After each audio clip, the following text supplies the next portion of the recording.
Good afternoon once again, ladies and gentlemen. Welcome to Silverstone for round 10 of PRL's Pacific Season 9. You've just put in the fastest lap? Good job. We had the fastest lap, but Dregler beat it by less than a tenth of a second.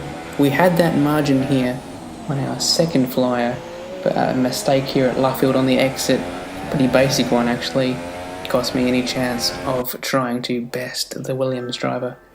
He points out, however, that P2 in the championship, Maznat, is way down at the back of the field without setting a time in qualifying, so he's going to have to make a hell of a recovery in that leading Red Bull to make some points on myself, as I currently lead him by 43 and 69 over Dregler. Dregler actually has a better reaction from the lights than I do, as Nemo wasn't quite ready for the start, and there was an investigation into who started that countdown. Don't worry about that. Now Dregler has the connection bar indicator above his name, and you can see why as he lags there at turn 4, and at this point I instantly realised I was going to have to offset my car down the straight, as you can see here, not following in his slipstream, just wanting to self-preserve rather than try and pass him. As you can see, he's off the track, back, teleports back on. It was not worth taking his slipstream and trying to pass him. I just wanted to stay behind, stay with all 4 of my wheels connected, and indeed my front wing. He got away from me, I got away from P3, which was HSV, who was battling with Mango and Danny at the time. And at the end of lap 9, it was time to decide which Sauber would pit first. In hindsight, it should have been the other way around. I would have got a nice undercut here.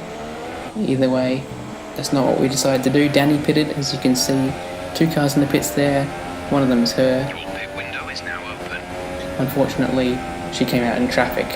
Wayno here retires, which is good for Sauber, unfortunate for the Red Bull team. And I pit, getting myself a 5-second penalty on the way in as well. So that really stopped any chance I had of catching Dregler for the win. It was more about preserving second. Crook was between us as well, even further establishing a gap for Dregler. There's a little bit of contact there with Crook, sorry about that. I think he was trying to let me through actually. So as an apology, I waved my rear wing at him, as you can see here. The DRS flapping. And Dregler had a 6.4 second margin at this point. I chopped it down by about 2 seconds, but I wasn't super interested in catching up because I had the penalty anyway. In the end, he wins the race, closes down to 62 points behind me. For him, Maznat actually makes his way up to P5. We're pretty happy with P2. HSV should be pretty happy with a podium as well. And Danny, of course, beating both Red Bulls home for 12 points in P4, her 3rd consecutive P4 as well. And that's a really good points day for Sauber, and in particular, me over Maznat with an 8-point increase. So there you have it. See you guys next time in Hungary.